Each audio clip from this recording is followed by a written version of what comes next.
మరి రేవంత్ రెడ్డి ఇప్పుడు వచ్చిన నుంచి అసలు ఎలాంటి మంచి పనులే చేయలేదంటారా?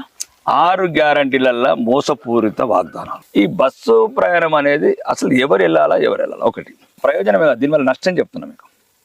ప్రయోజనం తర్వాత మాట్లాడదాం. సుమారు 55 కోట్ల మంది ఆడవాళ్ళు ప్రయాణం చేశారు. 55 కోట్లలో 45 కోట్ల మంది బస్సు ఫ్రీ ఉన్నదని పోయే తప్ప పని ఉన్నదని పోలే. 45 కోట్ల ఆడవాళ్ళు ఆ రోజు దినమంతా పనిచేస్తే 45 వర్కింగ్ డేస్ లాస్ అయినా మీ దేశం. దానివల్ల సుమారు ఇప్పటి వరకు లాస్ వచ్చింది 30,000 కోట్ల లాస్ వచ్చింది.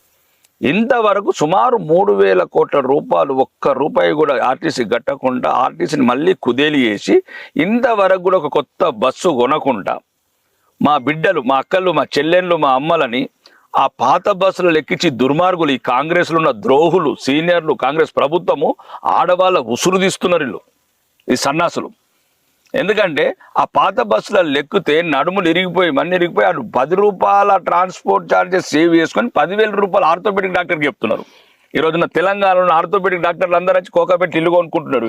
ఏమంది అందరు కోకాపెట్టుకు మోకిలాకి వస్తున్నారంటే సరే అంత ఫ్రీ బస్ స్కీమ్, వాళ్ళు 10 రూపాయల గురించి ఆశపడిపోతే 10,000 రూపాయలు నడుముకు ట్రీట్మెంట్ ఇస్తున్నాము. కాబట్టి రెండోది మనకు చూసారచ్చు 140 మంది ఎక్కారు బస్సులో, అంటే ప్రాణాలతో కూడా చెలగడ్డ మారుతున్నారు ఈ దుర్మార్గులు. ఒకవేళ మీకు నిజాయితీగా నిజం ఉంటే కొనండి, ఒక 5,000 బస్సులు కొనండి, కొత్త బస్సులు ఎక్కియండి, మా అక్క చెల్లెలని చూస్తాం. అప్పుడు ఉన్న బస్సులు ఎక్కించి ఎవడో కొన్న బస్సులు ఎక్కించి ఏదన్నట్లు ఎత్తుకొని ముద్దన్నట్లు, ఎవరి పిల్లలు ఎత్తుకొని ముద్దన్నట్లు, అది ఏదో గత ప్రభుత్వం కాదు, ఎప్పుడో పాపం 50 ఏళ్ళ నుంచి కొనుక్కుండా కాపాడుకుంటూ వచ్చిండ్రు అందరూ పెద్ద పెద్ద వాళ్ళు.